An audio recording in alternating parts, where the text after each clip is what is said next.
Okay, here's a thought. What if you could talk to someone after they're gone? I don't just mean remembering them, I mean actually having a conversation. Well, today we're diving headfirst into the pretty wild and fascinating world of what you might call digital necromancy. That's AI that's literally giving a voice to the dead, and it's forcing us to ask some really, really deep questions.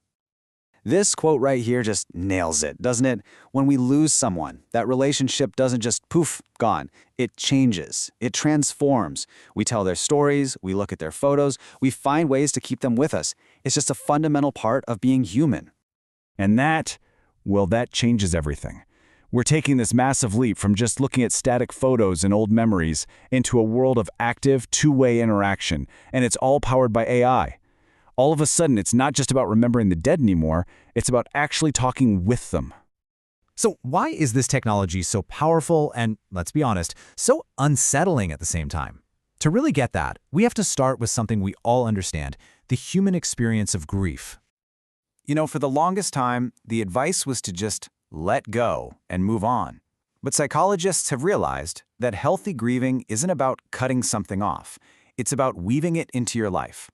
This idea of continuing bonds suggests that keeping a relationship with the person you've lost, talking to them in your thoughts, holding on to their memory, that's a natural and really vital part of healing. So, with this deep human need to maintain these bonds, it was pretty much inevitable that our mourning rituals were going to follow us online, and this was happening long before the powerful AI we have today ever showed up. And this whole thing really evolved in two different ways. First, you've got what we can call accidental memorials. Think about a Facebook page, right? It wasn't designed for grieving, but it naturally turns into this place where people gather to share memories. And then came the intentional services. These are platforms built specifically so you could, say, schedule messages to be sent to your loved ones years and years after you're gone. But all of that was just the opening act. The real game changer, the technology that flips this whole thing from a one-way street of remembrance to a two-way conversation, is the arrival of generative AI. And this brings us to the key concept for today, the death bot. Now, this is not just an archive of old messages. This is a dynamic AI that chews through a person's entire digital footprint, their texts, their emails, their social media posts, to generate completely new responses. It doesn't just repeat what they said, it learns to talk like them, creating a real-time conversation with a digital ghost. So how on earth do you build a digital ghost? Well, it's basically a three-step process. First, you've got to gather the data, as much of their digital life as you can possibly find. The more data, the more accurate the personality. Second, you feed all of that into a powerful AI, letting it learn their unique quirks and style. And finally, the AI generates an interactive avatar that can hold a conversation that sounds, well, uncannily like them.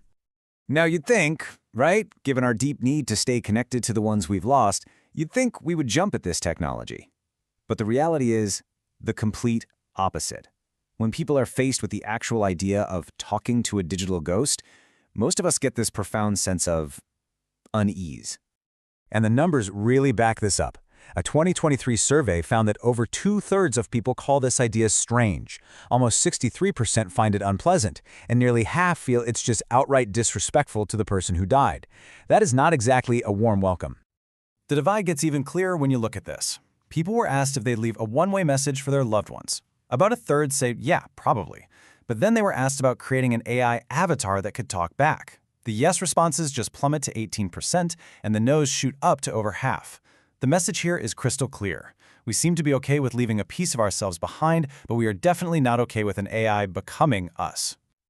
So what's behind this fear? Why are we so reluctant when the tech is already here?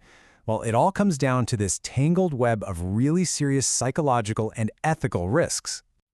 So first, there's the psychological risk. Experts worry these bots could basically trap people in their grief, creating an unhealthy dependency instead of helping them heal. Then there's the whole issue of control. Who owns your informational corpse? A tech company could literally change who you were, or even sell your personality as a product. And finally, you get to the biggest ethical minefield of them all, consent. How can someone possibly give permission for their own digital resurrection after they're already gone? And that brings us to the most urgent part of this whole story. This isn't science fiction anymore. The technology is here, today, and it's forcing us to confront some incredibly difficult questions, right now. It really all boils down to one massive, fundamental question. Who owns your ghost? Your data, your voice, your personality. After you're gone, who gets to control it? Is it your family, some corporation, or does nobody get to control it? The honest truth is, our laws just were not built for this reality. And that's the absolute heart of the problem. You can write a will for your house or your car, but there's no legal framework, no such thing as a digital will that lets you decide what happens to your online self. Right now, you have no way to consent to or to forbid your own digital resurrection. As AI gives our digital footprints a voice, a face, and a mind of their own, that very line between life and death, between our real self and a simulation, it just starts to dissolve. This is forcing us to completely rethink what it means to leave a legacy. So the ultimate question we all have to face isn't just if we'll have digital ghosts, it's who gets to write their rules.